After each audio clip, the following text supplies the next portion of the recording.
up, you fucking nerds. Who wants a shot at the champ? Whoa!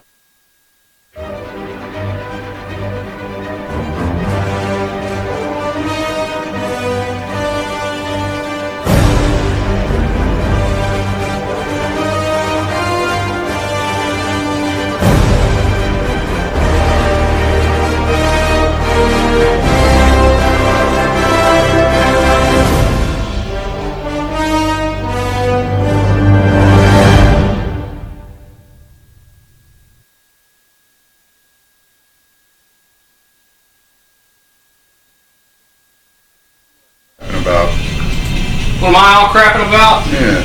I'm a little behind on the times on the audio. Uh-oh. Yeah, but video's watching. Hi. We're trying to get our audio set up. So give us a tick. Always something.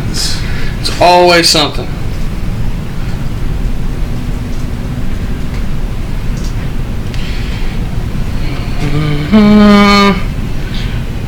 Hello, Anna. Hi, Anna. Now there's stuff going on. Not that far off.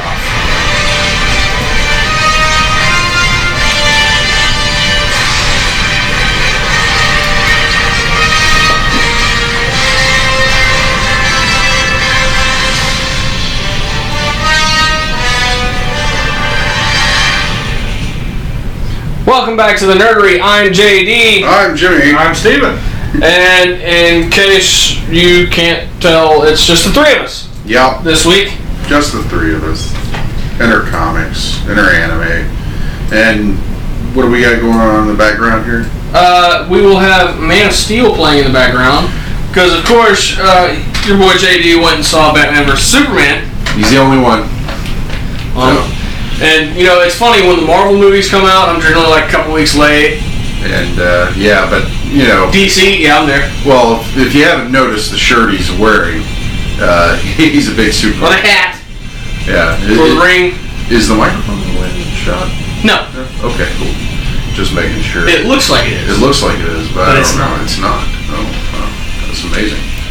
So, what do we got tonight? What do you have tonight? Yeah, I've What's got on the agenda, sir? I've got my stack. Death of Wolverine, I have the trade. Infinity Entity number 3. Symmetry number 4, which wraps up the first volume. The Rocketeer at War number 2, which is being quarterly released. Yeah. I did check in on that. And Superman, Lois, and Clark number 6.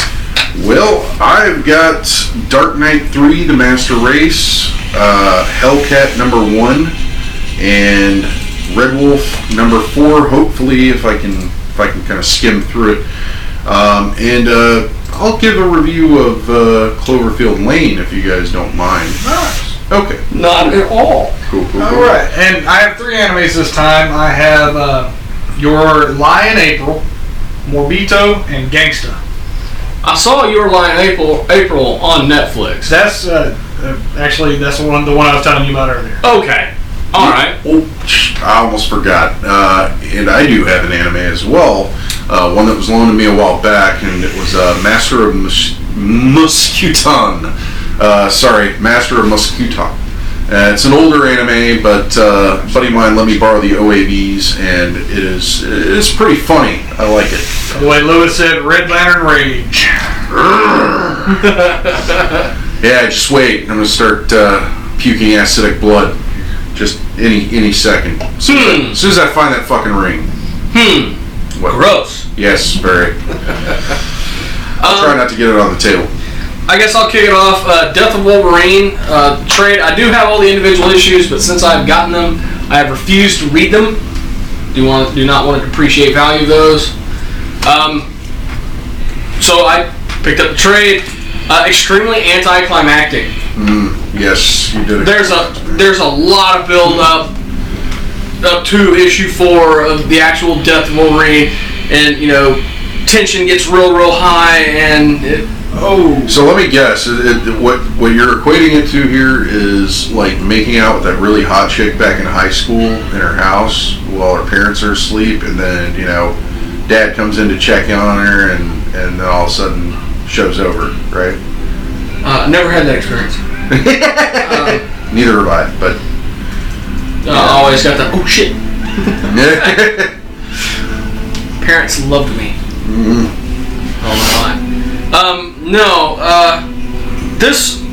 I'm going to compare this to like seeing 13 Days in theaters. Because the previews had it all ramped up, looked like a ton of action, showing the military aspect of it, and no, it was all the political aspect of it. All the action you saw in the trailer was all the action in the movie. Oh, that's the one about the Benghazi. No. The 13 Days is about the Cuban Missile Crisis. Oh, okay. But yeah, I'm going to equate it to that that. was not going to be political. Because the way the trailers actually presented it is it looked like it was going to show the military aspect of it. You know, the Bay of Pigs and all that, and the flyovers that never happened and all that. That's how they draw you in, you know? Yeah, and it was just like everything that was in the trailer, that was all the action in the entire movie. She's saying the movie is coming across really now. Okay. Holy shit. Okay. Well, take it down a notch, sorry. Is that better? And my Lake Katrina is waving. Hi, Katrina. Hi, Katrina. My daughter cannot talk this evening because unfortunately she's on my tablet, which is underneath the nerdery. That's funny. But it really gets you really excited about, you know, how is he going to die? How is this going to happen? And what is he going to accomplish on the way? And at the end, he accomplishes nothing. Turns out this guy is collecting everybody who's been injected with adamantium. He's collecting adamantium from all over the globe because he's found a way to re-smelt it. Now, he can't reapply it to anybody because he needs Logan's healing factor, and he isn't aware that he's lost it, that it's worn out. So, yeah, Wolverine finally confronts the guy who injected him with adamantium. Same guy, of course, unbelievably pissed off, and he winds up cutting open a tank that actually is containing a ton of liquid adamantium, gets covered in the stuff, and starts chasing him down, gets to the rooftop, never catches him, and of course the adamantium solidifies with him staring into the sun. That's it. Wow. That's the big end of the Wolverine. Very, very anticlimactic. I am glad I read it. I do believe if you're a Wolverine fan, this is an essential book, and there's a lot of stuff in this book that I didn't mention that makes the journey a lot more fun. But as far as the ending goes, it could have been a lot better. I'm going to give it 4 capes. It is an essential read, but the ending just sucked. Just left that bitter taste in your mouth. Yeah. Turn it down just a little bit more. The microphone's running pretty hot tonight. You forgot that opening. The opening to this movie is pretty action-packed. Yeah. So. Moving on to Superman, Lois, and Clark number 6. Of course, John and Lois wind up still in a Scooby-Doo scrape from the last one, and this Superman's trying desperately to find them, while in the meantime handling crises all over the world. And John, their son, starts to become suspicious of who his father is. So Lois and this takes place in the current universe. But it's not the current universe's Superman, Lois at all. This is Earth 2 Superman, Lois, right? No, this is the Superman from, you know, the mid-90s. Oh, okay, that's right. And so pre-Death of Superman. Post-Death of Superman. Yeah, they have been married and they have a kid. Oh, okay. Cool. So, but still alternate universe? It's still considered an alternate universe.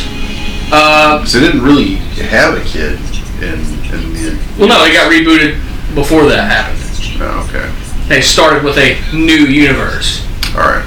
I'm going to shut up and let you tell it. And then, of course, due to the events of Convergence, their Earth is no more.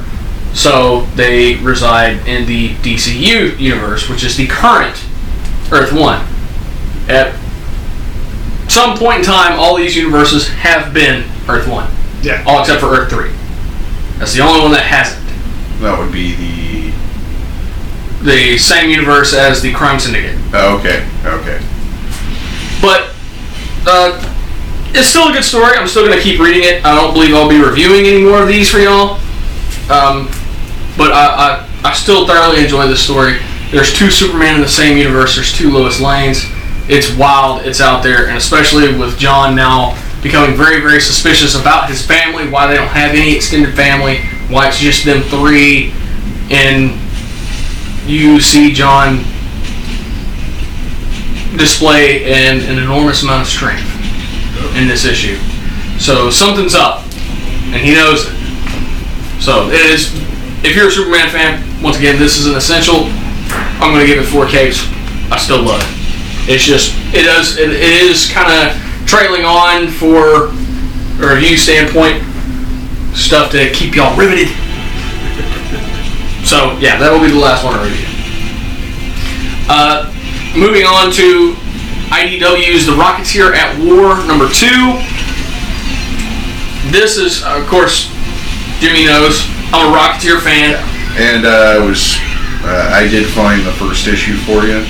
Yes. You found me the variant. The variant, yes. And I went out and I found the standard cover as well because I had to have it. And there are 2 covers for this one, but I just got the standard cover on this one. This gives a little bit more information about when in time all this is taking place. Of course, Cliff Secord has been recruited into the military. This is during World War II. So they got him raiding, German installations and Japanese installations, and he gets shot down over Japan, or not over Japan, but over the Pacific, and single-handedly destroys a Japanese sub from underneath with one of its own landmine, one of its own mines. So it's definitely cool. It's definitely wild and out there. If you like the retro comics, and this is a hardcore throwback, the art is very old school. It's not microdot, but it's as close as they can get. Yeah. I love it. It's very nostalgic. 5 capes. As far as storyline goes, don't look for a lot, because this is a throwback comic. They're not going to have a lot of story in it. Yeah. Well, I remember a lot of action, a lot of.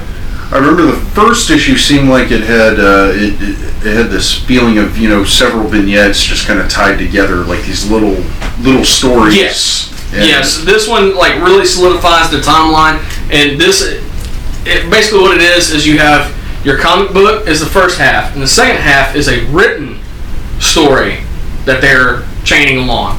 Which I didn't read the one from the first one, so I didn't read this one.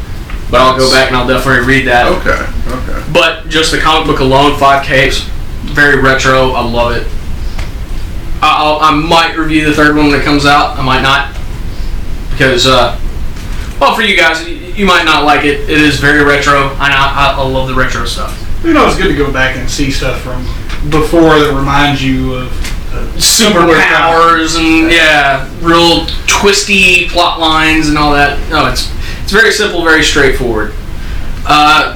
Symmetry number 4. This wraps up the first volume of Symmetry. It'll be resuming in July. Absolutely amazing. A great way to end this story. I'm not going to spoil anything. 5 capes. Matt Hawkins, of course, does it again. If you're not reading Matt Hawkins, you suck. That's right. Oh, there's to it, man. And I like I said, I'm not going to spoil this for y'all. Number 1 is very hard to find now. It's out of all the comic book stores I went to on my little trip, nobody had Symmetry number 1.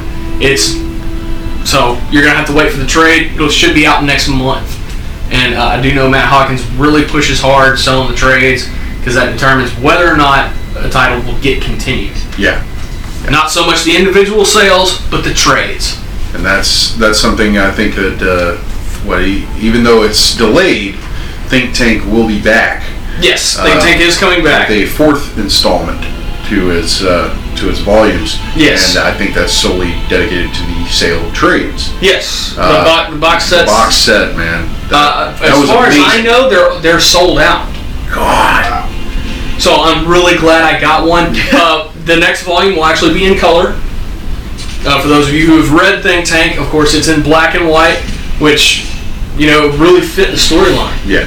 I thought it was great, and I'm not one for black and white comics. I thought it was fantastic though. Moving on to Infinity Entity number 3. The plot has definitely thickened.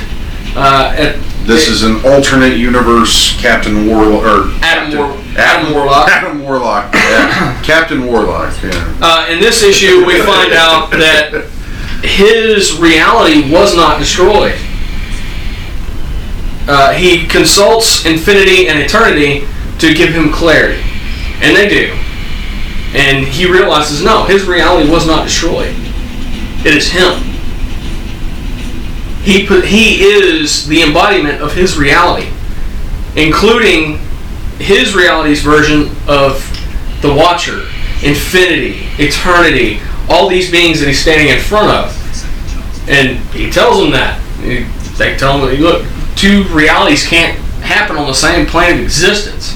You need to leave. Oh, wow. And he tells them, what if I don't? Then we will destroy you. What you're failing to realize is I have all of your power and more. And they're gone. And you see him start to create his own reality. So, with this series, do you think that Marvel is trying to kind of give people a heads up as to what may be coming as far as the cinematic universe goes? I do believe this would be a great segue into it, but they haven't really indicated anything as such in this title. Okay. But it's still 5 capes. Number 1 is still out there. Number 2 is still out there. The next issue will be out in 2 weeks. This is a great book, and I'm not a big Marvel guy. I'm really loving this title, and I'm going to keep following it. 5 capes, absolutely loved it. There you go. By the way, Lewis said Phil Jimmy.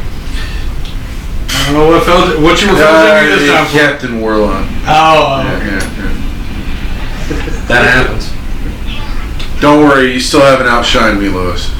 Or you still have outshined me. My bad. So you failed again. I'm working on it. And my daughter said to tell Jimmy Lyon and JD, I said, what's up? How did she know I was a Leo? I'm a Leo too. Well, Leo Virgo, I'm on the cusp. But anyway, Dark Knight 3, The Master Race, Book 3. I skimmed my books, sorry. But yeah, this looks like it's a great story, ramping up really well. I like the fact that Batman and Superman are now working together. By the end of this, you do see some collaboration.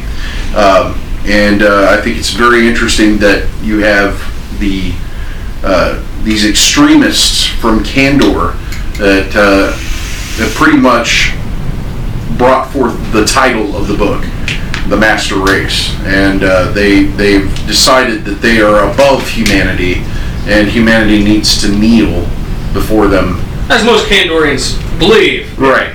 So, case in point, General Zod. Yes. So kneel before Kandor, and you don't see Zod in this one, but you do see some pretty ruthless Kandorians or Kryptonians from Kandor. A lot of people don't know what Kandor is. Well, you probably have been presented with the idea of, or presented with the image of a bottled city in Superman's Fortress of Solitude. This bottled city is actually Kandor. It is the last remaining city of Krypton. I believe it was shrunk down by Brainiac, yes. Bottled, and after Superman defeated him in a fight, he took the city and basically became its caretaker. Unfortunately, they cannot find a way to re-expand it. He can't re-expand it. So, but it appears that some of these inhabitants of Kandor have actually figured out a way to be in the Earth realm, I guess. I don't know how you would explain that, being I really don't know. I don't know. But anyway, honey, we shrunk the city. Yes. Honey, Brainiac shrunk the city. Gonna go kick his ass and take it back. Which also, I mean, if you read Dark Knight 2, Would that be the Dark Knight Strikes Again? Dark Knight Strikes Again, which is also Frank Miller, that would be the second installment to the series. You see Lex Luthor and Brainiac using the city to, damn it. Oh, you son of a bitch. I am failing epic. There it is, Lewis. There it is. There it is.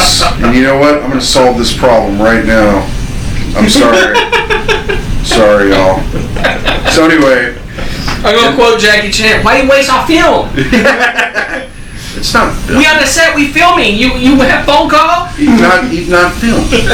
Damn, We're streaming.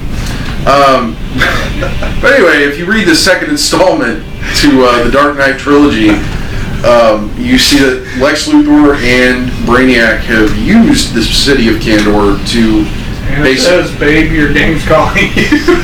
How did you know? How did you know? So anyway, I'm just going to stop the explanation.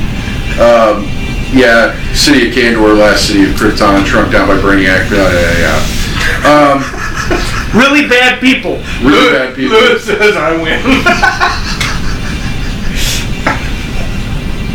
It's okay. Ivan Vanko says, you lose. Let me try to figure this out. This is like hot in here. You know, usually I get interrupted. Just, I guess that was my fault this time. I'm gonna give this book 5 chimichangas, and I'm gonna keep reading it. I'm gonna quote Chris. You should continue. You should what? You should continue. Should continue. Yes, I should. Patsy Walker, aka Hellcat, #1. I'm really curious as to what you thought of this, because it didn't make much of an impression on me. I picked it up and I was like, hell with it. I'm going to check this out, because I was impressed with titles such as Silver Surfer, Squirrel Girl, which More retro titles. were more retro titles. Squirrel Girl, not so much. She's actually fairly new. 80s, 90s? I would say late 90s, early 2000s. No. I know for a fact she was in 92. Really? Yes, because she was in the Marvel Year-End Review from 1992. Well, good Because for I you. had that. Okay. Lewis says those chocolate-covered strippers say differently, sir. Beer-flavored nipples. Chocolate-covered strippers and beer-flavored nipples. Yes. All right, Lewis. Knock I it bought off. one of those. I bought one. Who brought some money? I already did. It's not my fault you didn't spit it on those hookers, strippers, whatever. You should continue.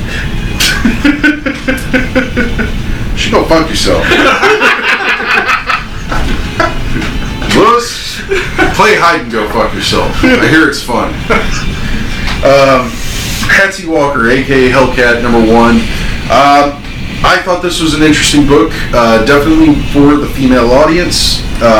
There's a lot of social media references, and you get to see her thwart a telekinetic trying to steal some money and basically befriend him. So it's Yeah, I thought that was weird. yeah, a little weird. And going into the comic book store that featured a lot of comics, as well as a fan of her. And you have all these comic books on the rack that are Patsy Walker books, which apparently she was a big character back in the early days of Marvel. Some of the romance comics. So it's kind of interesting to see the reference to, the old school days, and now she's a superhero that can sense abilities and fight crime and kick ass. But yeah, like I said again, this is more. I think this is geared more towards the younger female audience, and I think that's great. I think it's a wonderful thing to try and get girls into the comic books without saying, well, here's Superman, here's Batman, here's Deadpool, here's and trying to throw all these heroes at them that they may or may not be able to relate to. But I think Patsy Walker has a very humanistic quality to the character, and they developed her well, to the point where she is relatable. All in all, I'm going to say 4 chimichangas for the comic, and whether or not I'll go back and pick up the next issue, that all depends on my budget. So you're saying it's a back burner comic for you? It's a back burner comic for me, but I would not dissuade anybody from reading it. I think it is. That's fun. where I was on it. It wasn't for me. I like the artwork. I did like the artwork, but as far as the story and the characters, it just didn't do much for me. Like I said before, if you like Silver Surfer, if you like Squirrel Girl, Patsy Walker is probably a good book for you. It's definitely worth the read. You won't be disappointed if you like just really quaint, light humor. Not delving too much into the history of these superheroes and all their powers and abilities. It's something great to read, so definitely check that out. Red Wolf number 4, I am sorry to say I can't really get a lot out of this right now, and I'm going to fall short on a review on this one, but half of that is because I haven't read the other 2 issues that leads up to this. I will say that it looks like Red Wolf is, after halfway through the first issue, he gets zapped into the present tense from 1872 and the town of Timely.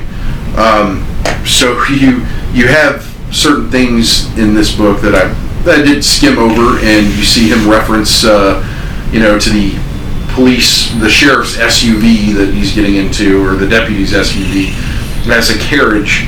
And take this carriage that way. And just tell me to turn the truck left. So he is dealing with modern times, and it's kind of interesting. So I have to go back and read the other stuff, and I will have a better review next time. See, I keep telling myself I'm gonna go grab those so I can read them because they catch my interest and I forget to grab them. They're good. But. I'm also gonna have to go. Let's see. Okay, you did a review on Broforce. Yes. Well, Chris did a review. Chris did a review on Broforce a little while back. I told Anna about it, and we decided that she needed to play it. So I had to go get a second controller and a 3-month trial for PSN, and I have Broforce now, which. If you want a time killer that will, frustrate, possibly make you laugh, and, let you have a lot of fun killing people, Broforce is the way to go. Every bro that you can rescue in that game has some really crazy names. The Broinator. Or B.A. Broricus. Let's see, what else? Brobocop. Broad, or whatever for the blade. Yeah, Broad. Yeah, whatever. Yeah, they try to throw bro in there as best they can, even if it's a female character like. Yeah, here's Anna says Bronan the Brobarian. Yes, Bronan the Brobarian. That is a character you can play. A Neo type character. They even had an Ellen Bro Ripley, which was like she's not even a bro, but she's still a bro. So there you go. Definitely worth the play. It's a side-scroller adventure with lots of explosions, lots and lots of explosions, tons of explosions, more explosions than you can shake a stick at, and more explosions than the movie Face Off. Fuck right. More Holy explosions. shit. Explosions. Everything explodes. Everything explodes. That sounds just like the movie Face Off. The startup screen has an eagle flexing its muscles and screaming, and that's how you know it's good. So I don't know if Anna's in agreement with this game, but I'm sharp cheddar. I'm giving it 5 chimichangas. It's satisfying and it's a great way to kill some time. I don't know. Do you want me to save movie? Yeah, let's do movies and part 2. Okay, movies and anime. Well, anime. I guess I can do the anime, right? Yeah, you can do the anime. Okay. Master of Muscution. I think that's how I say it. But yes, That's how you say it. Well, that's how I would say it. Master of Muscution. See, I can't fucking. All right. Anyway, it has to deal with this archaeologist who basically goes off to find these mystical relics, and she finds a vampire. What? Sorry, Anna. Go ahead, interrupt. And it says, I give 1,000,000 bald eagles breathing American flag themed fire. There you go. 1,000,000 bald eagles breathing American flag themed fire. Yes. Okay, there you go. That's red, white, and blue. What's great is on the PS. America. And going back to it. What's great is when you clear a stage on the PS4 controller, the light in the front will actually flash red, white, and blue. Yes. Oh wow. It's the most patriotic game I've ever played. Sharp cheddar. Yes, yes. Extra sharp. Actually, yeah, okay. So anyway, Master of Muscution. This archaeologist goes off to find these mystical relics and everything, and she is trying to basically find a way to give herself eternal life so she can be with her beloved mosquito. As she would call him every once in a while. But he's basically this ancient vampire that she awoke, and now he has to be her slave and do her bidding, help her find all this random stuff, these mystical relics. And it's the OAV series, so you get about 3 or 4 episodes out of it, and it's quite hilarious. It takes place in, I want to say, probably the early 1900s. Anything from, walking sphinxes that try to, kill you to... I'll say something else. Yeah, you always do. Maybe I should just cut it off here. I'm gonna give that 4.5 chimichangas, and I'm gonna pass it off to Steven, because I'm getting tired of being interrupted. So go ahead. Okay. Alright, the first one I'm going to review is Morbito. This is something you can find on Netflix. Morbito is about a young female warrior back in the Age of Dynasty for Japan, who is kind of tricked into taking a young prince as her guardian. So she goes through a whole thing of trying to protect him and get him to a safe area. So she's basically just a contractor for hire. She's a spear wielder, and she's actually one of the best out there. I'm not going to ruin a whole lot because there's a lot of plot to it. It's definitely one of those ones that you will sit down and watch the whole series in a night and then feel bad about it later. Netflix will keep asking you, are you sure you want to continue? And you got to keep saying you don't have a life and I want to keep going. It's like a fucking episode of Portlandia. Yeah, I mean, it's absolutely awesome. I really enjoyed it. It is not, superpowers by any means. It is just going back to she's one hell of a warrior. And the idea, especially in that time frame of a female warrior, was unheard of. Yeah. So, absolutely awesome. 5 Ninja Scrolls. Second one I'm going to go into is Your Lie in April. This one is, I watched with my daughter last night. I saw that on Funimation. How is that? It is actually really good. It's also on Netflix. Netflix as well? Yes. It's about a young man who is a piano prodigy. And you get to see him go through his life and the things that are affecting him. The horrible part is he can no longer hear the notes when he plays. Ooh. So you see a ton of stuff happen. It is definitely one that it has emotion levels high. My daughter fought everything she could not to cry at the end of it because she didn't want to cry with me there. Absolutely wonderful. Really is worth the watch. It seems slow. If you're a fan of classical music, though, the pieces they put in there and the people that they had play it, absolutely beautiful. You really get to enjoy classical music in a different fashion and see it kind of like Fantasia. You get to see it come out and be part of the world and express how that he's trying to show to people what he's feeling. 4.5 Ninja Scrolls, like I said, absolutely wonderful. Last one, Gangster, my favorite so far. Alright, so think of a world where mobs pretty much run everything. You have 3 main factions. Well, within that, throw in super soldiers. People who were...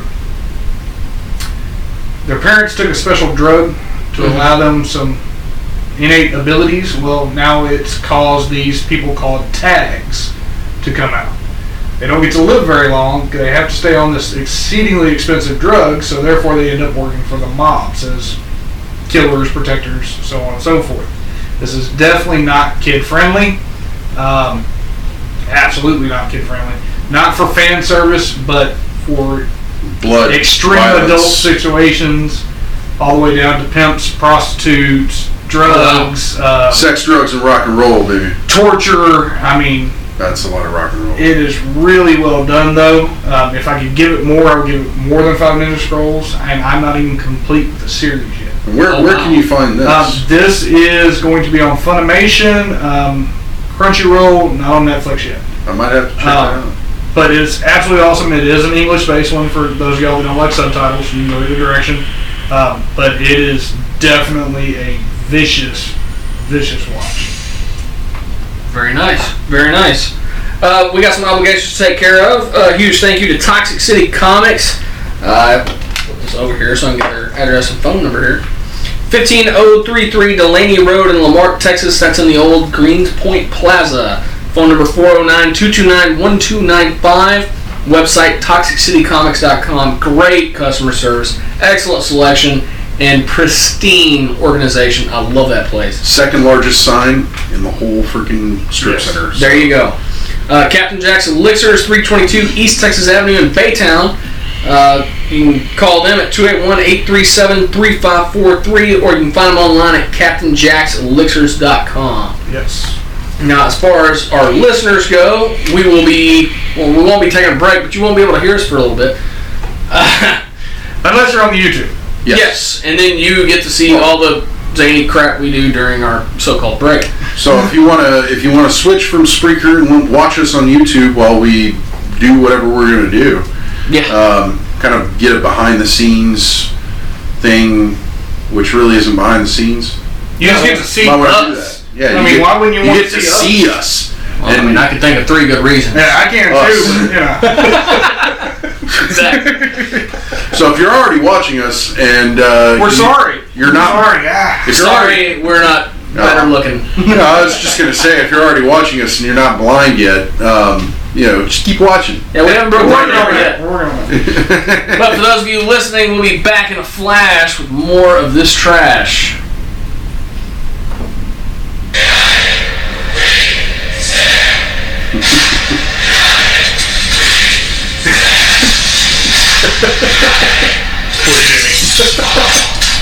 Somebody's got to be on the back end of this, I guess. Go back in. I was trying to be good this whole time. Look, I was just, when It's okay. when the comments come in, I got to answer. I know. There you go. Oh, by the way, since we're on camera, I can show off my little screen. Very nice. Very nice. It's so nerdy. It is. I like it. All right, so now it's just y'all watching us. Don't you feel like creepers? Stalkers. Stalkers. And one of them's gonna find you when you get home tonight. Son of a bitch.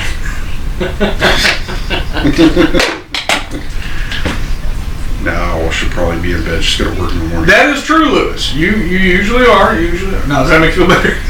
And you know, Lewis said usually I'm the other one. well, it Trader is a things, toss-up. It is a toss-up. I usually think I'm the uglier one. I'm pretty proud of it. Well, see, there's a reason I haven't shaved. I'm breaking out real bad. I don't know why. I think it's change of climate from Oklahoma and back. So yeah, no shaving until everything clears up underneath. I can't give you a good reason as to why I haven't shaved. I just don't like razors. He doesn't like the look of his own neck. All right. I don't. No. My beard doesn't even like the look of my own neck. It's hiding my neck from itself. Damn. He's really got that Chuck Norris fist underneath there. He just doesn't want to show it. Chuck Norris was born in a house he built with his own bare hands. And it says, Jimmy, please don't shave your beard. See, there's a valid reason. My girlfriend doesn't want me to. And what did Ralph? Well, we just watched Ralphie May last night. What did he say? You can be happy, or you can be right. That's right. You can't be both. Can't be both. Right. Can't be both. And if you're a married man, you're never right. That's right. So If you try to be right, you'll be wrong. you'll be wrong. And you'll find out why. Yep. Like, it might be a month or two later, but you'll find out. You son of a bitch. Yeah. You gotta just get that yeah mode on. Just put your yeah cap on. Uh-huh. Yes, dear. Uh-huh. Mm-hmm. Oh yeah, I'm a piece of shit. Being self-deprecating really does help. Yeah, it does. Yeah. Yeah, I'm a real son of a bitch. You're right, baby. That was very insensitive of me. How dare I make myself a midnight snack and not wake you up to ask you if you wanted something? And in your case, though, Hell no, that's dangerous. I ain't waking her up. You get punched in the throat or something. yeah. This woman's violent when she sleeps. Oh yeah, don't let the cute face fool you. Violent. Very violent. My daughter wants to know, Jimmy, how do you feel about your hashtags? Mixed. Love Q&As. You know, mixed, but I always try to reassert with myself that there is no such thing as bad publicity. So, yeah. If that look doesn't tell you anything. I think that's the evil eye. Not really. It's just kind of like I don't know how to feel about this. We have the same kind of fans as David Letterman, you know? They stand outside, throw empty beer bottles on our "We love you, Dave." Shit. I hope not. I don't want an empty beer bottle thrown at me. This shit hurts. They don't break like they're supposed to. No, they don't. You think beer bottles break easy? No. No. You can go pick up Black Label Society's DVD, Booze, Bruised, and Broken Bone. Watch the behind the scenes footage. They threw 36 beer bottles before one broke onto a brick floor. Wow. Yeah. They just hurt. Yep. Fuck. Yeah. So what the hell are we doing? I don't know. What are we doing? I don't know. Why does everybody look at me like I got Superman. answers? It's because I'm white, isn't it? It is. That's some fucking racist shit. It is. Jimmy started me throwing that out at work. So Have you ever finished Helsing? No, I haven't even started it. I'm determined to watch Witchblade first. Determined. Determined. Down to It looks determined. like it's unopened. No. You're right. Right. It is. Well, you know, Daredevil season 2 just dropped, and I'm a whole episode in on that. Oh God, that's it? That's it. How about you? I have not got into season 2 yet. Holy shit. I will say episode 1 like really kicks it off just right. They got the pacing right, didn't they? Yes, they did. It felt Absolutely awesome. I watched that first episode and I was just like, it was over quick. I was like, holy shit. See, What, they shorten the time on? No, it's still like 45 minutes. See, what I watch is all subject to my wife's disposition on. So, yeah, so the animes doesn't really get a lot of chances to happen. Daredevil, I watched an episode while she sat on the couch and scrolled. And at the end of the first episode, I was like, well, I guess we're going to bed. She's probably scrolling right now. No, she's watching a movie. Oh, okay. Probably scrolling as well. Probably. Scrolling, watching a movie. Yep. Yeah, she hadn't beaten on the wall, so Lewis says it was fucking amazing. See? there you go. I agree with you, Lewis. It was fucking amazing. And all I can hope from this is that the Punisher will get a spinoff. Now that he's actually under the Yes, Marvel, I think it's very likely. Universal. it's ABC. No, not New Line. It was Lionsgate. Lionsgate. Who had Lionsgate released him back to Marvel. yeah. So they had the rights for the Thomas Jane movie and the Ray Stevenson movie on Warzone. I believe they did the original as well. I don't know if Lionsgate was around for that. I Lionsgate's been around for quite a while. I know, but that was like mid '80s. So I don't know. Well, Marvel first got in trouble in the early '80s. Yeah, they might have done that. I don't know. That's why you had a whole ton of stuff happening, all in the late '80s, early '90s. The market was just flooded with everything Marvel. They were throwing every penny they could to save that. Yeah, so you checking that out? Yeah, I'm trying to see Okay, which one he's they- checking that out right now. What's that? Get the facts. See which one if Lionsgate released it. It looks like their first release was in the 90s. So, nope, they did not do the first one. Okay, Okay, Dolph Lundgren, Punisher. Dolph Lundgren, Punisher. What studio was that? I don't know, but they did it. I didn't realize they released one of my favorites, though. Oh, Yeah, Oh, yeah. that was back when Kevin Smith had a hard time trying to option his films, and yeah, that was back before View Askew. Well- Productions really took off, and well, it was the Weinstein brothers that really gave him a lot of help Yeah. in that regard. They were willing to release his movies because they were like, Weinstein Company, we're willing to take a chance, and your shit's funny, even though it's dick and fart jokes. hey, toilet humor can go a long way these Yeah. days because you have guys like us buying the movie tickets. Yeah. And I remember that movie was controversial as fuck. Yes, it was. They had church groups protesting that movie, and it was like, nobody believes it the same way. And the idea behind Dogma, I mean, come on, that's that was actually New World Pictures. New World wow. Pictures, which isn't around. Australia, actually. The original was actually done for New World Australia. Really? Huh. That's pretty crazy. If you ever see me vaping out of one of these, this is a flavor that was created that never went into full production. Butternut. Oh, yeah. Loves that butternut. As far as I know, this is one of like 3 bottles that was made. I love it though. I don't remember how many was actually made, because I think... I know it was less than 10 by far. Oh, yeah. I mean, it was definitely not something sold except for those that were there. That creation made. But yeah, I got my little 10 mil. And for those of you who are watching us, you may vape as well. Don't forget, we actually do have a line of vape for our podcast. So if you want to buy and advertise for us, check that out at the aforementioned Southern Vapors and Captain Jack's. Actually, it's just going to be Captain Jack's now. Southern Vapors is officially no longer going to be a company.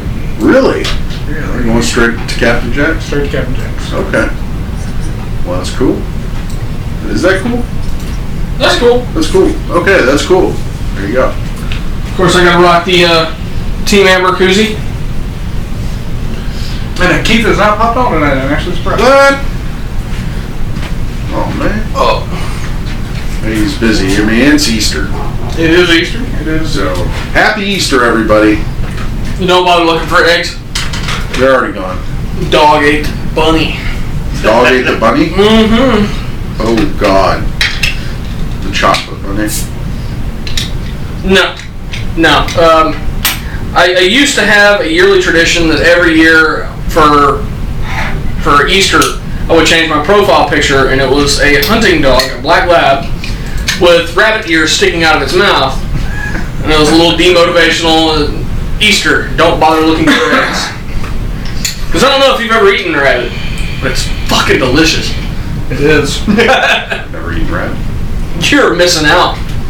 I got a squirrel right now. Keeps getting in my house. He's about to be dinner. Dumplings. Squirrel and dumplings. Ah, amazing. Amazing. That's an interesting idea. You can't get a lot of meat off a squirrel. No, you can't. And if you try to roast them or anything, they are so lean they will be dry and tough and a pain in the ass. But grab you like 2 squirrels, make a big old pot. Perfect. Lots of potato. I always did potato. Every now and then, I always had to throw in some cayenne pepper. Every time. So, I mean, what do you do? Like dim sum or something? Like, just steam them or what? No, you boil them. Well, Yeah. Just like your traditional Dumpling. Chicken and dumpling. Okay, gotcha. It's just Okay. you're using squirrel. Squirrel dumplings. There Yeah. you go. Gotcha. Absolutely amazing. Delicious. I thought you were talking about putting the meat in the dumpling. No, you can do that You too. do that, yeah. That'd be really good. Only I don't do the squirrel brain. Huh? I don't do the squirrel brain. No, I can't do that. Squirrel skull. My daughter's like, yeah, killer gross. You ain't gonna know until you're eating it. That's right. Remember that frog leg? I had to trick her into eating a frog's leg. Told her it was a piece of chicken. Did it work? She was all good. Chicken wing. She was all good until she swallowed it about half down and told her what it was. Frog leg. What? You made me eat Kermit. I don't know. Squirrel brain may taste good, Anna. I'm just not willing to do it. I don't know. I'm not gonna do the brain thing. I was raised by a bunch Y'all of need to hillbillies. shut up because you're giving her ideas. I was raised by a bunch of hillbillies where, you know, it doesn't matter what it is. It tastes good. It feeds me. Fuck, I'm eating it. Well, I mean, I'm kind of the same way. I'll pretty much try any of it. Yeah. I'm just not into the brain side of things. Either. It's from Faces of Death, too. Watching the monkey get his head cracked open. Yeah. That killed me on the idea of brains. I will never forget the huge lawsuit that shut that studio down. And of course, they came back 1 year later with a new studio and did death scenes. Yep. 1 through 8. And I watched all of them. Why? Because the video store I worked at had them. They were no longer on the shelf, but we had them. That's what you do when you work at a private video store. You just scroll through what all we got. Death scenes? We have that? Huh. Where's that at? What numbers are those guys? Well, I guess to our avid listeners and watchers out there, what questions do y'all have other than my daughter threatening to kill me if I ever feed her sport? So if I suddenly die, it's on YouTube as to who killed me. She's a fan of Squirrel Girl, isn't she? I don't think she's ever seen Squirrel Girl, actually. She's never heard Squirrel. I don't have any of them at the house, so. Oh, okay. But I guess nobody has questions. Nothing? Nothing? No? Y'all gonna send Jimmy into a rage. Rawr. I can't find the fucking ring, dude. Yeah. You gave it to Lewis. Did I? Yeah. I did. I did give that to Lewis. God damn it. And Lexi, I love animals too. Stir fried, baked, cooked, whatever. Deep fried. Roasted. Some gator. Oh, Kangaroo. Just never remember, had kangaroo. Oh, best steak you'll ever have in your life. I swear. just remember, folks, if you ever go to a Chinese restaurant that is just, if you ever go to a Chinese restaurant that's run by Koreans, remember beef is a general term. That means anything that's meat that's not chicken. Lewis wants to know when did you get the shirt? When did I get this shirt? We've had that one for a while. Yeah, I've had this one whenever they first came out. Actually, I got it like shortly after the whole, Darkest Night, Brightest Day. When the rest of the spectrum came into play. Yeah. It was like I don't even think the rest of the Spectrum was out yet. They had just established the Sinestro Corps, which was the first. I think the Red Lanterns were the second, and then they started throwing all the other ones out. But yeah, whenever they first put these shirts out, I got one. Hey, by the way, Lewis, you can play the Red Lanterns on DC Online. What? Yeah, they have it to where you can be a Red Lantern. Ah, don't tell me that. Because that game is free to play, folks. It is. If you have a PS4 or an Xbox One, and Warframe isn't your speed, and you want to play something superhero, there you go. Jimmy just can't even. No. Pretty soon, I'll be able to cross-platform, because I actually have a lifetime subscription to that, because I bought it when it first came out and did a lifetime. Then they switched it. So to where, you can't do it anymore, so I stay legendary the whole time. and they have to give me all the expansions and all that stuff that comes with it. But I've been waiting for it to cross over so that I can play it on PS4 with the same account. Oh, wow. I already have all these characters maxed out and all their gear. I did just make a new one, though, called The Nerdery. course, he's a Batman fan. So you can team up. You can team up on the game and hang out with him. Team up, do raids, all sorts of stuff. It's pretty cool. It's pretty cool. I'm showing him some of my characters that I've been playing with, getting them all cool looking. Yeah, it looks like an extremely versatile game. Yes. If I was a PC gamer, I'd be all over that. Well, you can play it on Xbox. You can. Yeah, You can play it on Xbox, PS4, and like I said, it's it's all free to play. They're pushing the cross-platform heavy. Yeah, Huh. I'll give SOE credit. They try real hard to get this stuff going. it's free to play. But do you have to pay for the expansions? You do have to pay for the expansions. Okay. Like most free-to-play games. Most, not all. They want you. Yeah, that is something I've noticed on the free to play stuff for PS4. Yes, the game is free to play, but they've got all this stuff that if you want to advance a little bit further, or Pay to win. pay to win. Free to play, pay to win. There you go. There you go. I do love, once again, talking about Warframe. Anything that you can pay for, you can grind and get. Yeah. Now, you can do the same thing. I will say that with DC. You can grind up internal points to buy things. That's gonna take forever though. It does take a while. But yeah, you can grind it up, of course. Okay. So it does have that feature to it. Yeah. It's just easier to pay the, I don't even know what it is a month because I don't pay it. But, but just easier to pay that and get all those options right off the bat. Cool. So what are we looking at? 4 minutes. 4 minutes. 4 minutes and we go back on the air. All right, we're all just going to walk out and leave you here. No. Yeah. That way you can just look at the table. I'll turn my screen this way. You can read your own chat. That'd be great. Read your own chat. That's actually a good question. That's worst game ever and rating. Worst game ever rating. Are we talking PC, console, what? Anything? Or all All of them. Oh man. Worst game ever. I'm gonna go with the Fist of the North Star game. I had high hopes for it, and it was supposed to be kind of. I thought it was going to be like a Dynasty Warriors type game. Nope.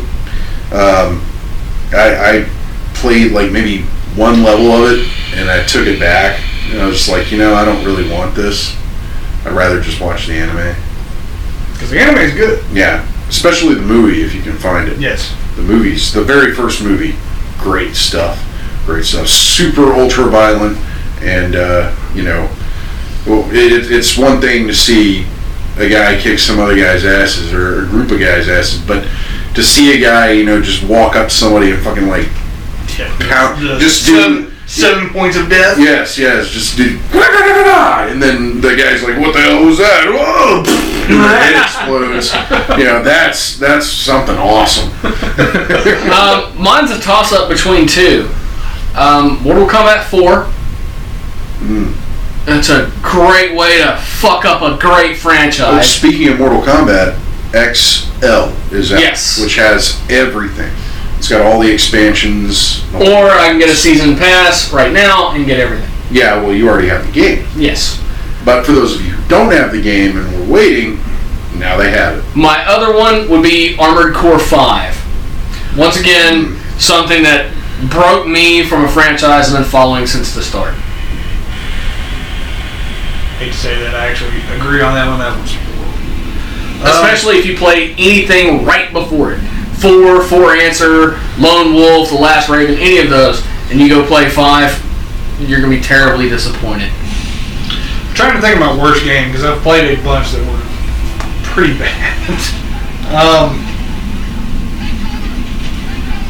There are some bad ones out there, so buyers beware. Yeah. One that You have to think of that one, bad for different reasons. one that I was trying to convince myself back in the day to buy, and I'm glad I waffled on it forever and didn't go and get it, was the Fight Club video game. That I was like, man, this looks really cool, and I was like, wait a minute, it is essentially you're just beating the shit out of each other in a basement. Enter the Matrix. Never played that. Enter the Matrix? Yeah. Enter the Matrix, yes. The Matrix game that followed up to that was really I good. do know, and I've watched my daughter play it, and I classify it as the dumbest game ever. Goat Simulator. I saw her. Oh, wow. Yeah, we saw her play that. That one has to be the dumbest game I've ever played. As far as tabletop, D&D 4.0. I'll agree with that 100%. Tabletop. Monopoly. Monopoly's a great... No, it's Richard not. Gilbert. No, yes, and that's why it's a horrible game. Welcome back to the Nerdery. I'm JD. I'm Jimmy. I'm Steven. We were just talking about worst games ever. You know, Monopoly sounds like such a great idea at first. Like, dude, we could play Monopoly. And then 3, 4, maybe 5 hours later, everybody's pissed at each other. No. Pictionary. Yeah, that's exactly. Pictionary. Fuctionary. Most evil game Functionary. ever. Functionary. If you want to ruin your relationship, go to a couples game night and play Pictionary. That's a great way to have a divorce. A couple lines. It's a fucking towel. Here's what I would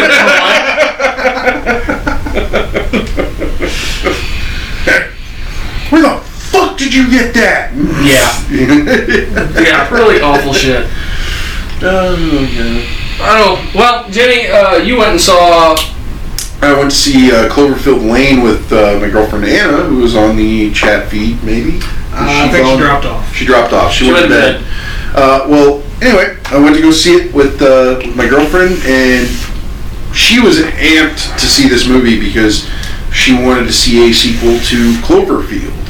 And that is kind of what it was. It wasn't really a sequel. I would say it tied into what was going on. It's in the shared universe. Yes.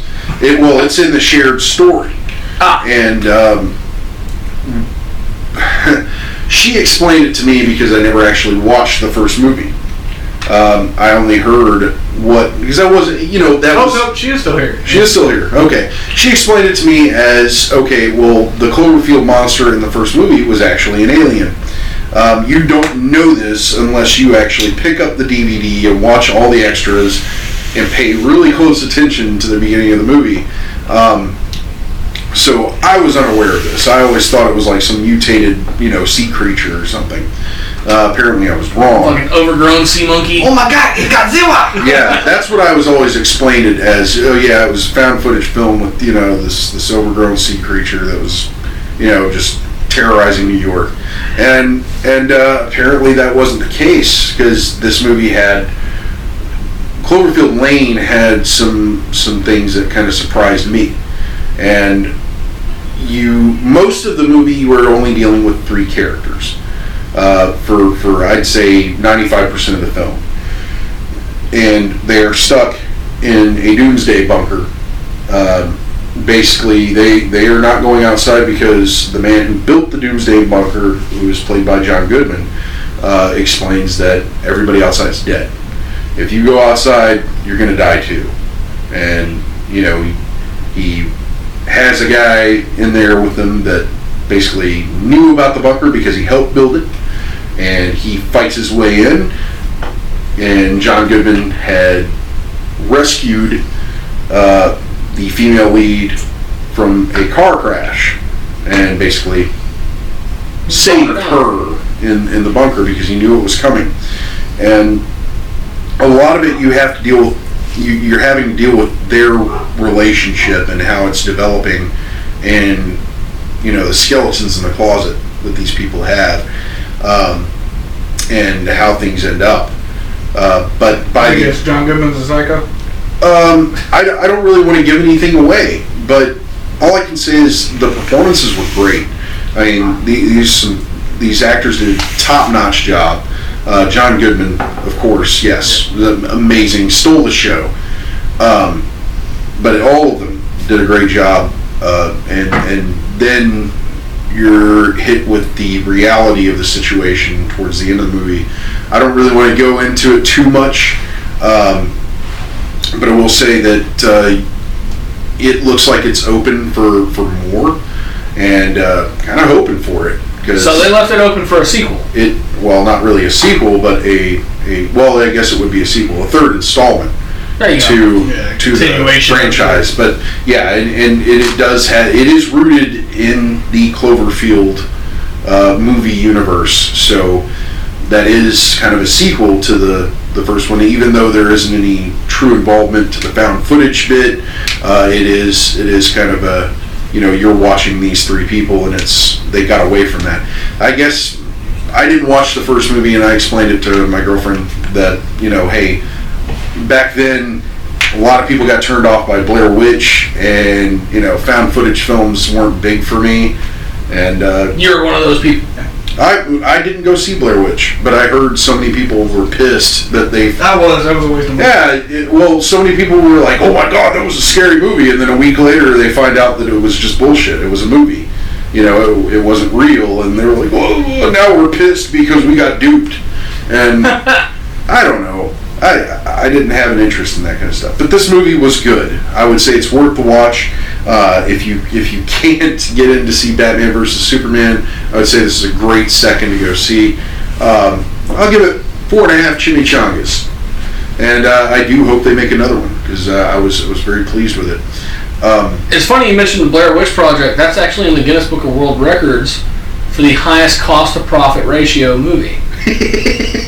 And I hate that movie for getting that title, because it was so cheaply made. The movie that held that title previously is one of my favorite movies, Mad Max. Oh, it beat out Mad Max. Mad Max held that title for years and years. And some assholes with a fucking camcorder. I'm sorry.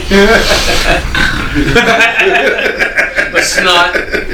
I can't watch that now. Have y'all seen the video of the Lamborghini and the voicemail left by that girl? Now I see that Blair Witch shot and I'm like, yeah. Anyway, if you haven't seen that shit, find it.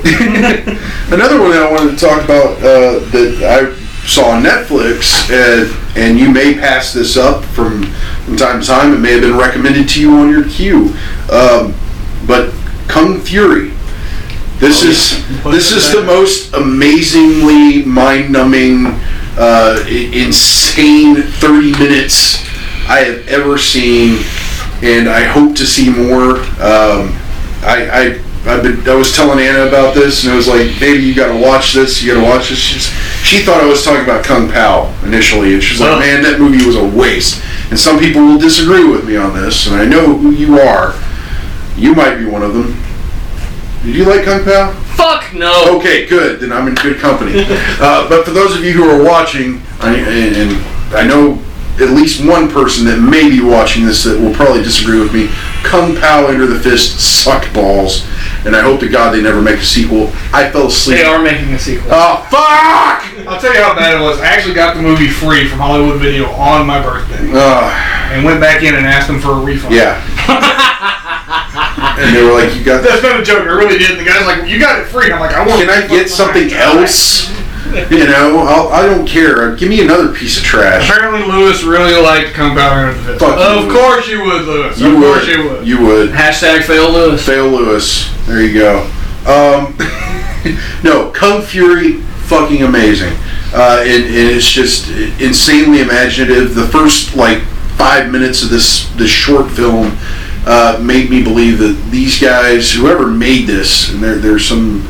I think it's some sort of Swedish production company. These guys had a lot of time on their hands and nothing to do with it except play Saints Row. That's how ridiculous it is. I mean, you've got this detective that's this kung fu master. He is this super kung fu master that gets called in to fight a arcade machine that is basically going around the city and killing people.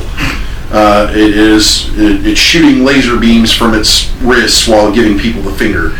And, it's cool. It scrolls up, you see the wide shot of this guy's apartment atop this building, and it looks like a freaking dojo, and it's panning in. He's sitting there with this chick setting his drink on the table, and he gets a phone call, and he's like, what? breaks the phone in his hand. She's like, what are you going to do now? My job. Fucking jumps off the building, lands in his Lamborghini, burns off to go fight the robot. It's ridiculous. So Lewis wanted to clarify. He was talking about Kung Fury, not Kung Pao. Oh, Okay. good. All right, Yes, I have some Kung respect Fury for was you awesome. again. A little bit. Look. A little bit. Yeah. As far as Kung Pao And goes, it says Thor and his sweet pecs. yes, Thor and his sweet pecs. And that is only, the sweet pecs comment is only because it is made comment in the Good movie. night, Anna. Good night, baby. Good night. But yeah, amazing movie. She actually texted me after watching it and said, oh my god, I need more of this. Yeah, this movie is fucking awesome. And it is on Netflix. Yes, it is the best 30 minutes of mind rot you will ever find. Well, what I'm going to do is I'm going to do a very quick, spoiler-free review of Batman vs. Superman. We're going to have some discussion. And then afterwards, I'm going to spoil everything. Fuck, that means we're going to have to leave and you're going to have to talk to them. I can do that. I know you can. He can talk to himself if he wants. Fuck yeah. It's- Do it frequently. Nobody else will talk to me. Shit. No, Batman vs. Superman. Now, if you plan on going to see it, fucking great. I'm not going to deter you from that. Fucking 5 capes. If I wish we had a bigger system so I could give it a higher rating. It absolutely phenomenal. And I read a bunch of the spoiler-free reviews, and yeah, I read some of the ones with spoilers in them. And after seeing the movie, I'm firmly convinced that Warner Brothers hired a shit ton of trolls to trash talk the film and give a shit ton of shitty reviews. There's no possible way that people honestly thought that ill of this movie. It is absolutely incredible. I knew you were going to like it. Yeah, I plan on going to see it again. After everything that I heard from word of mouth, I was like, okay, JD's going to love this movie. Yeah. And, you know, I heard a lot of people, oh, if you're a hardcore Superman fan, you're not going to like the movie. No, I fucking loved the movie. Fucking loved it. Or if you're a hardcore Batman movie, you're going to like it. Yeah, you're going to fucking love it. If you're a Wonder Woman fan, you're going to be a little disappointed. No, you're still going to fucking love it. As a matter of fact, one of the things that I heard on the news as far as radio goes was all people, the biggest complaint that people had was they wanted more Wonder Woman. Yeah. So, there you go. Well, it explains in the movie why the character is in there a lot. Diana Prince. But she's not Wonder Woman very much. But once she is on screen as Wonder Woman, she's on screen the rest of the time. But her alter ego is on screen a lot in the movie, but it does explain why she's not Wonder Woman throughout that time. It's explained in the movie. Okay. So, you know, it was done well. I can't be disappointed for that. It works with the story. I'm down for that. Totally cool with it. Well, the one thing I do have as far as a question goes to you is there anything in the DC library that you would suggest as recommended reading for a prerequisite to see this movie? No. Warner Brothers did a bang-up job. You could walk in there not knowing... I mean, the only thing I could say maybe, is Man of Steel. But you could honestly... Well, you could honestly walk in not having seen anything else DC. No. I'm not saying seen, I'm saying read. No, not even read. Really? Yeah. Not even Go in like there- Dark Knight Returns? No, you go in there blind, and they give you such a fill in. You go in there as a comic book idiot, they will fill you in. Really? Yeah, you'll get it figured out. Very nice. It's so well done, but it's not done to the point where it's mundane. It's the same shit we've seen over and over again. Which honestly, with the whole Batman That was the series worry. and That Batman was the worry. franchise, is it The that depth of- origin has been Yeah. so overplayed that it's going to get old. No, they do give his origin, but it's not done in a way where it's like, fuck, I'm seeing the same shit I just saw a few years ago. No, Not even it's that. not like Last year on Gotham. yeah. You know? It's No, you can go in there blind, not knowing dick about Warner Brothers or DC or any of it, and it will fill you in enough that you know what's going on. You can get the gist of the movie. Now, granted, it's not going to have as big of an impact because you don't already know the backstory, like some of the history of these characters, but it's not required. You don't need to know this stuff. You can go in not knowing anything. Never heard of Batman, never heard of Superman, Wonder Woman, Doomsday, Lex Luthor, nobody. And it'll fill you in enough to where you get the full impact of the movie. It's fantastic. And like I said, I didn't want to see another freaking origin movie. That's what everybody's worried about with the next Spider-Man series. Is we don't want another fucking origin. We've just had 2 in the past 10 years. Okay. Another question on this one. We do have Suicide Squad coming up later this year, and that is going to be in the same universe. You've got Ben Affleck reprising the role as Batman in that movie. For how long, we don't know. We don't know how big the appearance will be, but apparently the movie is Suicide Squad, so I think it's going to focus on the other characters involved. Yes. Do you think any of these characters that are being presented in the Batman vs. Superman movie will get their own individual title film, kind of like Marvel does with the Avengers and then doing Iron Man, Thor, without giving like any spoilers, I can promise you. Really? I can guarantee you Wonder Woman's going to get it. Well, they've already confirmed Wonder Woman's getting her own film. I'm sure we're going to see Aquaman.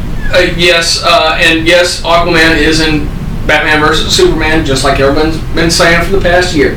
But there's a whole lot more characters in there that I'm not going to say yet. I'll say those later.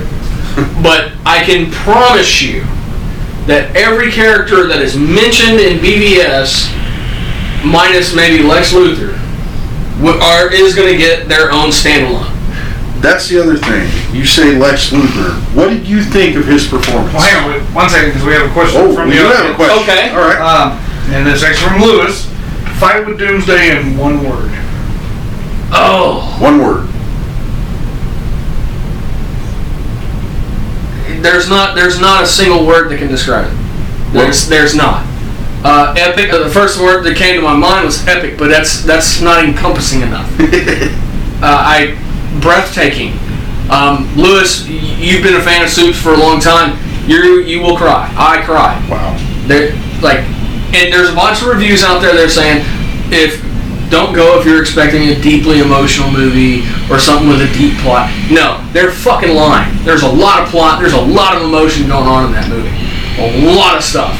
It doesn't matter what kind of movie you're going to go see, as long as you don't want to see a romance or a chick flick, you'll be satisfied. Yeah, that's where you go to Deadpool for. Yeah. It's the best chick flick ever. Okay, sorry. Back to the original question. My apologies. Yeah, there's not a single word that can encompass everything. I really wish there was. I have a fairly extensive vocabulary considering my education. I don't have one. I really don't. As soon as he thinks of a word, you'll know. I'd have to create one. Yes. It'll probably be in Lewis Plutonium. says, and I'm going to say this proudly, fuck those reviews. I only care about your review. Fantastic, see Lewis. that? No. If you get a chance, go see it. It's fantastic. Like I said, I do plan on going to see it. Kid friendly. It's Yes, kid friendly. yes. I took my children, and they loved it. Very awesome. It is PG-13, but my kids are very mature for their age. So yeah, we took them. Okay. So, now that we have answered Lewis's question, my question to you about Eisenberg's performance as Lex Luthor, what did you think? Now, here comes the 50-50. Ooh. I'm not 50-50 on Lex Luthor. It's just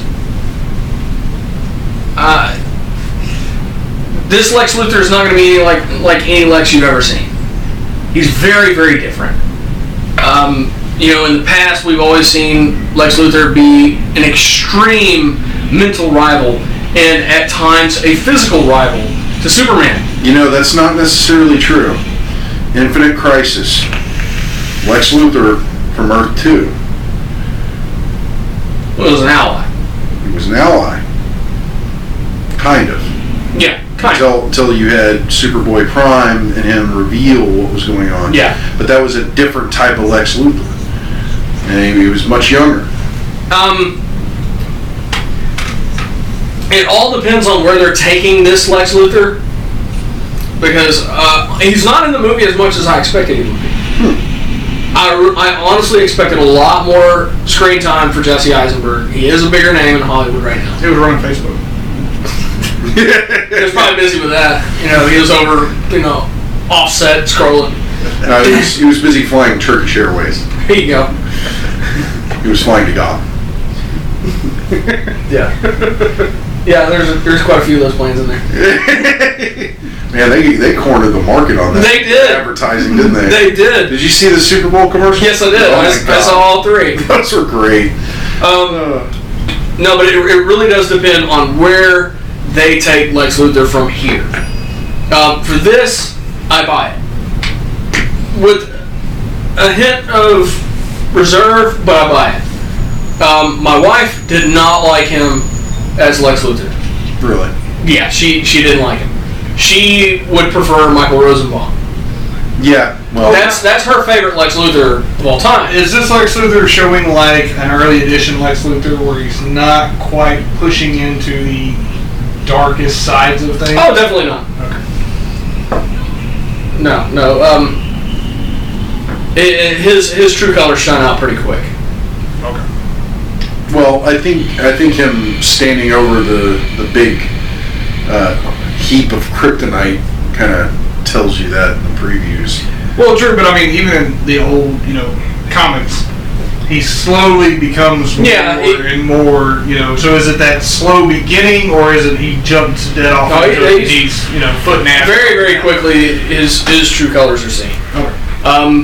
But slowly, his genius is seen as well.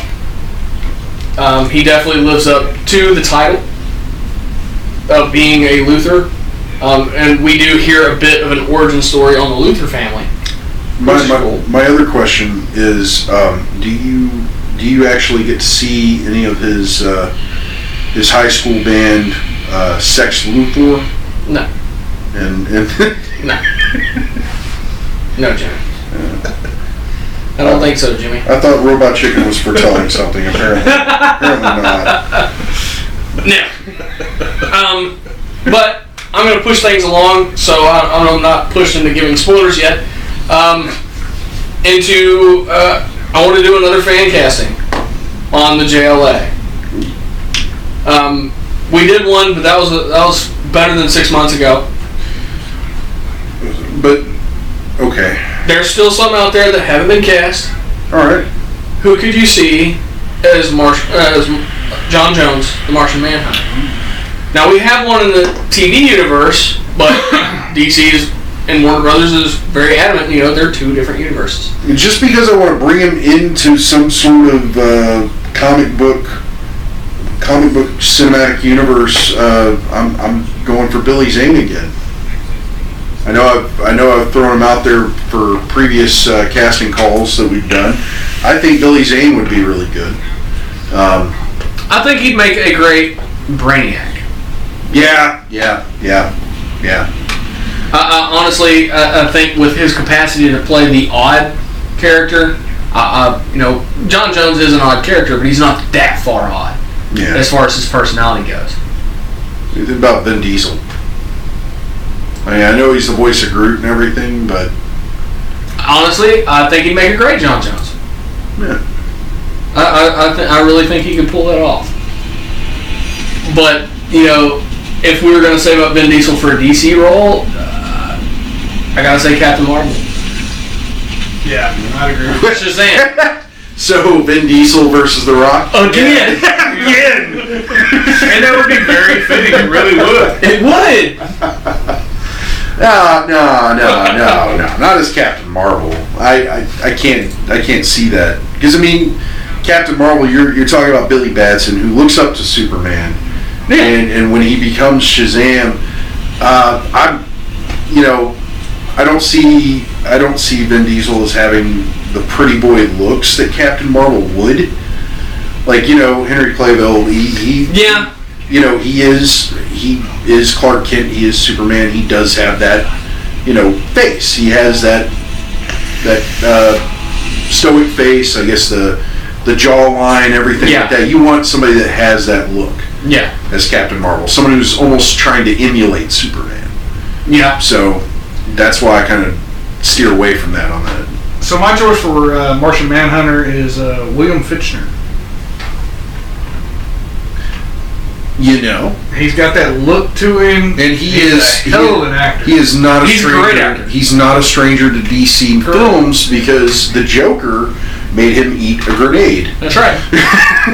But I think Dark he Knight. would be a perfect fit for it. He was also in Drive Angry as the accountant. See, I haven't seen Drive. Yes, and that was See, really. That was an awesome role. He was perfect. And that was a movie that like bombed out. It did. It was awful. such a damn good movie. It was an incredible movie. And he's also got some previous coworkers from Prison Break that are DC villains. A lot of people don't know who Fincher is, and I'll give you You know him if you saw him. the one movie you'll probably most likely know him from. He was in Armageddon, and he played the Colonel. He played Colonel Sharp. He was also in Contact. He's been in tons of movies. Yeah, I mean Yeah. he's definitely been out there searching. You can find he'd contact Black Hawk Down. Yeah. Of course, The Dark Knight. He's kind of like Buscemi. He's there in the background, but you know him when you see him. That's one of my favorite actors. Still. Yeah. Steve Buscemi. He Oh, knows yeah. how to keep it low key, but he's famous. You know? Yes. He doesn't play the big roles. He plays the bit roles. Now, you brought up Steve Buscemi, and yeah, I was trying to stick to Justice League, but I have to say this. I think he'd make a great cinematic universe trickster. Yes. Yes. Yeah. To see him play a maniacal role, that would be awesome. With that same comedic factor that Would- he has would- in him. Oh, yeah. Yes. Yeah, but you got to think about it. Would Mark Hamill go for that? Because Mark Hamill's played him twice. I don't know if Warner Brothers would go for Mark Hamill playing the trickster in the cinematic universe, Yeah. because he's already played the trickster in the television universe. And like I said, they're adamant there are two different universes. Yeah. I ain't gonna lie, you know what? I kind of hoped Steve Buscemi was gonna be Loki. I'm not gonna lie to you. When they first announced it, and I was like, "Oh my god, this guy would be perfect." It would be so twisted to see him as Loki. Hiddleston played it well. He did a wonderful job, but that was when it was first coming out. You know, of course, I wasn't on the show at the time. That was I was like, I know who The Rock could play in the DC universe. Who? Solomon Grundy. The Rock? He's already slated to play Black Adam. yes. Yeah. Which I think he. Or no, not No. The Rock. Vin Diesel. Vin Vin Diesel. Diesel would make a great Solomon Grundy. CG Solomon Grundy? Solomon like- Grundy want pants too. I mean, he does do voice acting for characters that are very limited in their vocabulary. Yeah. The Iron Giant was his first voice acting role, which that was really Which was awesome. he voice acted his one of the Riddits. Yeah. Yes, he did. the second- Dark Fury. Dark Fury. So he did a complete and his complete voice acting of the video games. Yes. That's right. Which were very vocally intense. Yeah. Yeah. So Now- he's no stranger to that. I wouldn't mind seeing him play Solomon Grundy. Hell, man, do mocap with him and everything. Oh yeah. That'd be great. Now here's one for you. The copy of a copy. Red Tornado. Red Tornado, of course, is a copy of The Vision, who is a copy of Martian Manhunter. Red Tornado. Because Red Tornado is basically a cyborg. Right? Yeah. Yeah. He's a mechanical. Yeah. You would have to have somebody that can get in that mode that can be very emotionless. Yes. Very, Stoic. Very stoic, and I don't know. I mean, do you really think they would delve that far though? They've already gone there with Supergirl. Red Tornado was in like the second episode. Oh shit! Well, but you're talking. But he was cinematic. yeah, exactly. Okay. Because you have to remember, the Justice League is huge, unbelievably massive. Yeah, and Batman vs Superman must have spurred something on in this guy's mind, because when I walked in, he was watching the Justice League animated. Justice League Unlimited. Animated, which the cast of characters in that show is ridiculous. But just for a thought on Solomon Grundy, Terry Crews. Now, that would be interesting. I don't know if he'd go for it, but I can see him as that. yeah. He'd do that. Yeah. Yeah, you could. Guy Gardner. Guy Gardner? Yeah. Ooh. It's my favorite Green Lantern. Red Lantern. Whatever. Whatever. The favorite Lantern. Because he has worn a yellow ring that wasn't a Sinestro ring. He's worn a Green Lantern ring, a Red Lantern ring. Man, who would be a good Guy Gardner? Because you'd have to have a hot head. You'd have to have somebody that can really... A younger Willem Dafoe would be my pick. That would be great, dude. Yeah. Somebody who really... He's one of very few actors who could pull off that bowl cut that he had for so long.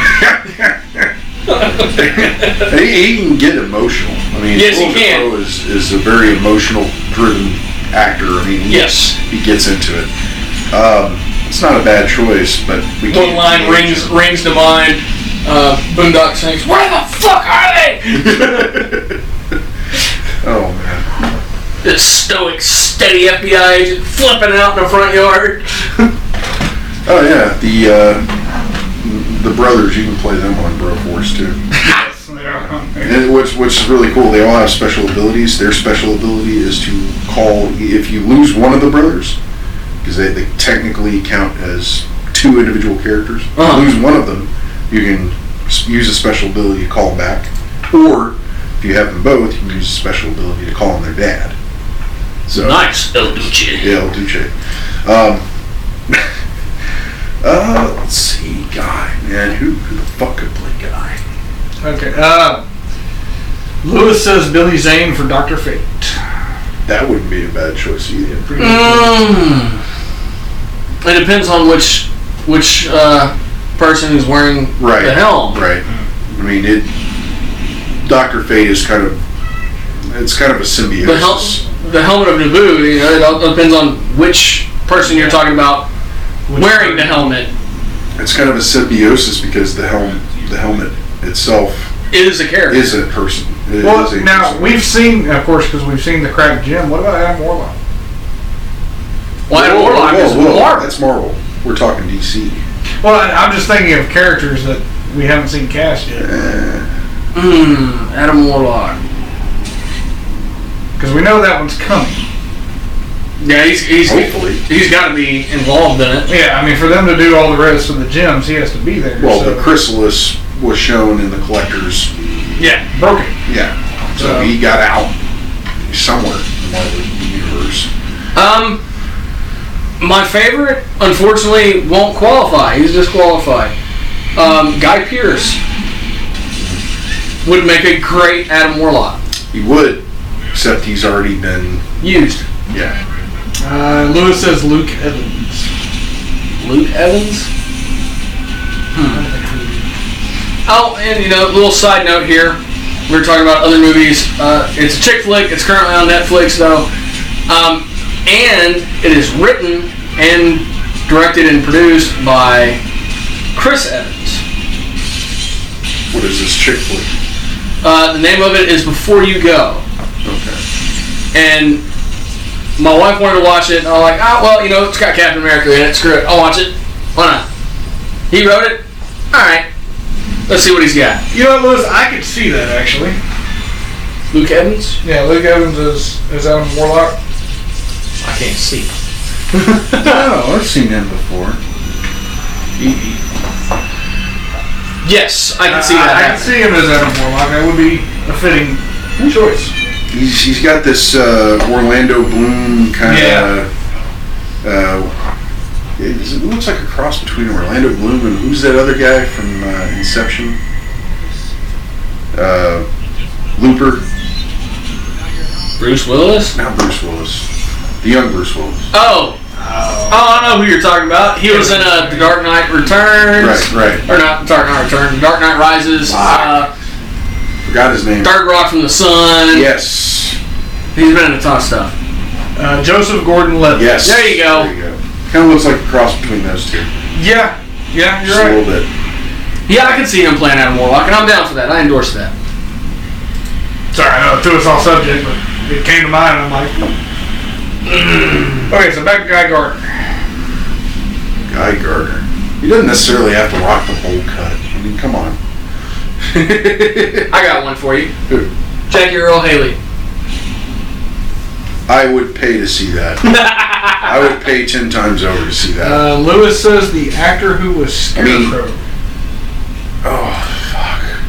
As Guy Gardner? That's what I'm trying to figure out. Yeah. Well, Jackie Earl Haley, and he is a short guy. He is. I've met him. He's not too short, but I think he can pull it off. Yeah. And you know, him playing, he's not a stranger to comic book roles. No. Played Rorschach, Yep. and he's also, you know, He was in RoboCop. he was in RoboCop. I love the fact that I got to ask him that question. That was great. Have him reminisce about it a little bit.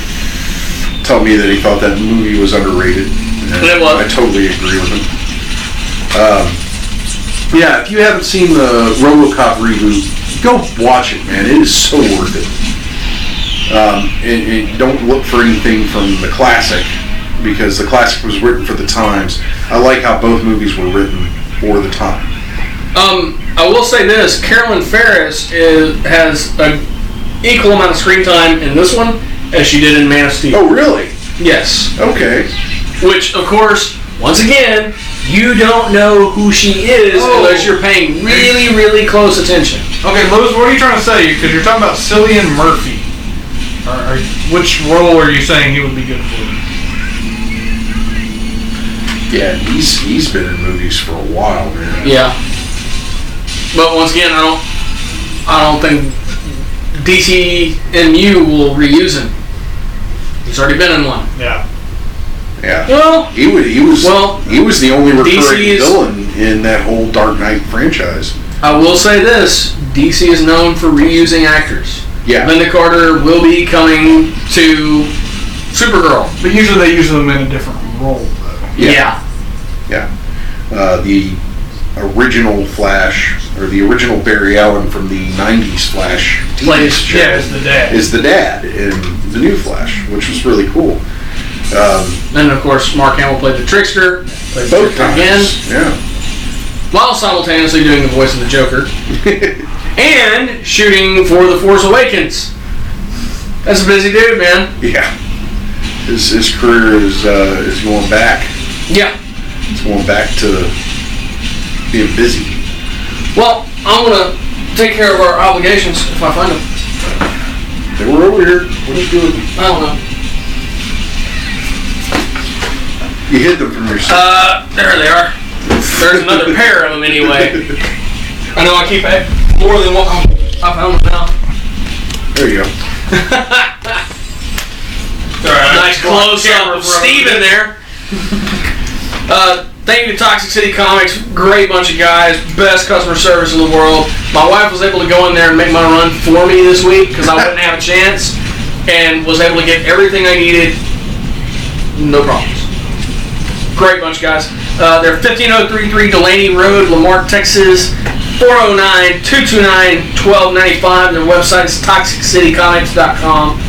Captain Jack's Elixirs, home of the Nerdery Vape. 322 East Texas Avenue, Baytown, Texas. Their phone number is 281-837-3543. Their website is captainjackselixirs.com. If you can't make it out to them, they ship it to you. Both of those fine companies ship. Yes, they do. Alright, we got 6 minutes left. Are you about to spoil it? I probably am. Spoiler alert, right here, Spoiler. right now. Shit. Well, I mean, you're not doing anything anybody else hasn't already done. I'm sure there's probably about at least 15 or 20 years. I was just concerned about y'all, if y'all going right now. Do it. Right now. Just do it. Alright, so I called this a long, long time ago that the source material for this would be The Dark Knight Returns and A Death in the Family. Now, those are both very, very heavy in this movie, but also extremely subtle. because of course Batman going into retirement for Dark Knight Returns comes from the death of Jason Todd. Yeah. Now, those plot lines are very, very subtle in the movie, but that's not the major source material. The major source material is from issue 4 of The Dark Knight Returns and the Doomsday Saga. Yes, Doomsday is absolutely badass. Now, what you see in the trailer is, the gelatinous looks like a fucking troll. Well, that was Doomsday's original form. As he got injured over time, bones spurted out wherever he was hurt. Just that happens in the movie. They're beating the shit out of him. They're beating the crap out of him. You see him he has some weird abilities. He's full-blown Kryptonian. He's a mixture of Zod and Lex Luthor's blood. Created in the Genesis chamber of the downed ship in Metropolis. Oh, God. Yes. Lex Luthor cut the fingertips off of Zod to activate the machine. Wow. Yeah. He has to override the programming because, according to the High Council of Krypton, this will never happen again. And he asked the machine, well, where's the Council of Krypton? Dead. Alright, then go ahead. Override. So yeah, he tricks the computer into doing this atrocity anyway. Wow. And yeah, he has the heat vision. And he has this other ability. As you sit there and beat on him, he absorbs all of that energy. And then he powers up and lets it all go at once. So it's like all these little blasts every time. And every time he sees fit to let it go, and at one point it looks like a nuclear bomb. The sheer amount of destruction he lays out, it's insane. But every time he does it, everything heals up, everything regenerates. So you get all the little bone spurs popping out everywhere. He dead on looks the part. He is Doomsday, and it is awesome, incredible. They did such a good job with him. I don't mind all the extra abilities that he didn't have in the books. Wow. Now, yes, huge spoiler. Huge spoiler right here. If you don't want it completely and totally spoiled for you, plug your ears, turn this off, whatever you gotta do. What you will see at the end of this fight is you will see Superman die. What? Yes. Like I said, it is the Doomsday Saga. And yeah, I cried. I cried like a little bitch. Come on. See, Lacey, it is okay to cry. I did. I did. And Tanya looked over at me and she goes, "It's just like the comics." I know, I'm crying. And it is a very, very powerful moment. And you witness his funeral. And it's Bruce Wayne and Diana Prince standing watching the funeral. And Diana Prince has been in hiding for years. And she's aware there are others like them that are metahuman. They are more powerful than everybody else. Bruce Wayne turns to her and we're going to have to find everybody else. We're going to need them to fight. Well, what if they don't want to? They're going to have to. How do you know this? Just a hunch. And he looks back over at them burying Clark Kent in Kansas. I failed him in life. I won't fail him in death. It's a very, very powerful moment. And I cannot express to you how badass this movie is.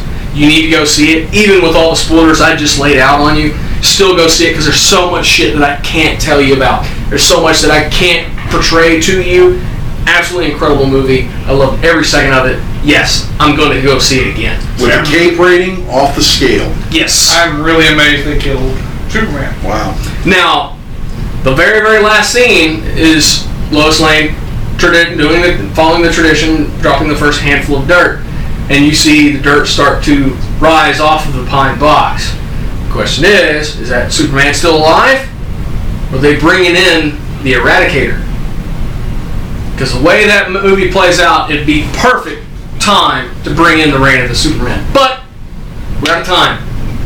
Oh. Thank everybody for watching. Go watch Batman vs. Superman. I'm JD. I'm Jimmy. I'm Steven. And we'll see y'all and talk to y'all next week.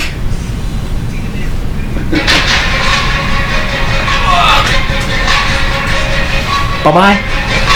Later, bye-bye.